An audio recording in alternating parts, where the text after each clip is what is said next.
यशया अध्याय 66। परमेश्वर म्हणतो, आकाश माझे सिंहासन व पृथ्वी माझे पादासन आहे. तुम्ही मजसाठी कशा प्रकारचे घर बांधणार? मला विश्रांतीसाठी कोणते स्थळ असणार? परमेश्वर म्हणतो, ह्या सर्व वस्तू माझ्याच हाताने बनलेल्या आहेत, म्हणून त्या माझ्या झाल्या आहेत. पण जो दीन व भग्न हृदय आहे व माझी वचने ऐकून कंपायमान होतो, त्याचकडे मी पाहतो. जो बैल कापतो तो मनुष्यवध करणारा होय, जो मेंढ्याचा यज्ञ करीतो तो कुत्र्याची मान मोडणारा होय, जो अन्नार्पण करीतो तो डुकराचे रक्त अर्पिणारा होय, जो धूप दाखवितो तो मूर्तीचा धन्यवाद करणारा होय, ज्या अर्थी त्यांनी आपलेच मार्ग पसंत केले आहेत व अमंगळ पदार्थांनी त्यांचा जीव संतुष्ट होतो, त्या अर्थी मी त्यांच्यासाठी दुर्दशा पसंत करीन. ज्याची त्यास भीती वाटते ते त्यांच्यावर आणीन. कारण मी हाक मारिली तेव्हा कोणी उत्तर दिले नाही. मी बोललो तेव्हा त्यांनी माझे ऐकले नाही. तर माझ्या दृष्टीने जे वाईट ते त्यांनी केले, मला जे नापसंत ते त्यांनी पसंत केले. परमेश्वराचे वचन ऐकून कंपायमान होणाऱ्यांनो, त्याचे वचन ऐका. तुमचा द्वेष करणारे तुमचे जे बंधू माझ्या नामाचे निमित्त करून तुम्हास हाकून देतात व म्हणतात की परमेश्वराचे गौरव होवो, म्हणजे तुमचा हर्ष आम्हास पाहण्यास सापडेल, ते फजित होतील.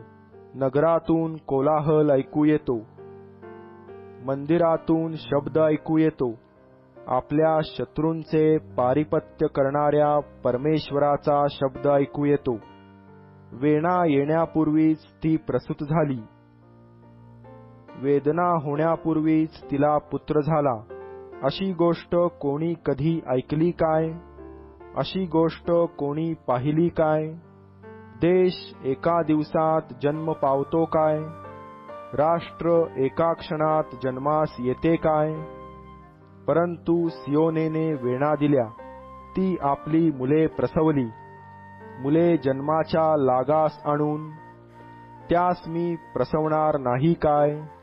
असे परमेश्वर म्हणतो. जो मी जन्मास आणतो तो मी गर्भाशय बंद करीन काय? असे तुझा देव म्हणतो.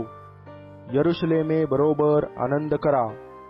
तिजवर प्रेम करणारे तुम्ही सर्व तिजमुळे उल्हासा.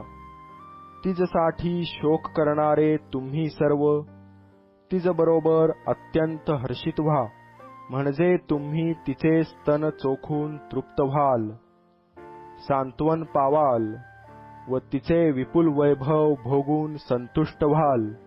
कारण परमेश्वर म्हणतो, पहा, नदीप्रमाणे शांती व पाण्याच्या पुराप्रमाणे राष्ट्रांचे वैभव मी तिजकडे वाहवितो. तुम्ही स्तनपान कराल, तुम्हास कडेवर वागवितील, मांडीवर खेळवितील. जशी एखाद्याची आई त्याचे सांत्वन करीते, तसे मी तुमचे सांत्वन करीन. यरुशलेमे तुमचे सांत्वन करीन. ते पाहून तुमचे हृदय आनंदित होईल. कोवळ्या हिरवळीप्रमाणे तुमची हाडे तरतरीत होतील. परमेश्वराचा हात त्याच्या सेवकांच्या ठायी प्रगट होईल आणि त्याचा क्रोध शत्रूंवर होईल. कारण पहा, आपला क्रोध अग्नीच्या द्वारे प्रगट करावा, आपल्या धमकीबरोबर ज्वाला निघाव्या. म्हणून परमेश्वर अग्नीतून येईल, त्याचे रथ वावटळी समान असतील. कारण परमेश्वर अग्नीने न्याय करील. सर्व मनुष्य जातीचा आपल्या तलवारीने न्याय करील. परमेश्वराने वधिलेल्यांची संख्या मोठी असेल. बागेच्या मध्यभागी असलेल्या मूर्तीच्या मागे लागावे, म्हणून जे आपणास पवित्र व शुद्ध करीतात व डुकराचे मांस, अमंगळ पदार्थ व उंदीर खातात, ते सगळे एकदम विलयास जातील, असे परमेश्वर म्हणतो. मी त्यांची कृत्ये व त्यांचे विचार जाणतो. सर्व राष्ट्रांनी व भिन्न भिन्न भाषा बोलणाऱ्यांनी माझे वैभव पहावे म्हणून मी त्यास एकवट करावे अशी वेळ आली आहे. मी त्यांना एक चिन्ह दाखवीन. त्यातून जे बचावतील त्यास मी तार्शिश, पूल व लूद अशा धनुर्धारी राष्ट्रांकडे पाठवीन, ज्यांनी माझे नाम ऐकले नाही, माझा महिमा पाहिला नाही. अशा तुबल व यवान या दूरच्या द्वीपात मी त्यास पाठवीन.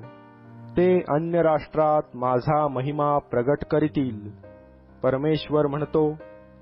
परमेश्वराच्या मंदिरात जसे इस्रायल लोक परमेश्वरास शुद्ध पात्रातून अन्नार्पण आणतात, तसे सर्व राष्ट्रांमधून तुमच्या बांधवास अर्पण म्हणून घोड्यांवर, रथात, पालख्यात, खेचरांवर व सांडणीवर बसून यरुशलेमेस माझ्या पवित्र पर्वतावर आणतील. त्यांच्यातून काही जण याजक व लेवी व्हावे म्हणून मी घेईन, असे परमेश्वर म्हणतो. कारण मी नवे आकाश व नवी पृथ्वी निर्माण करीन.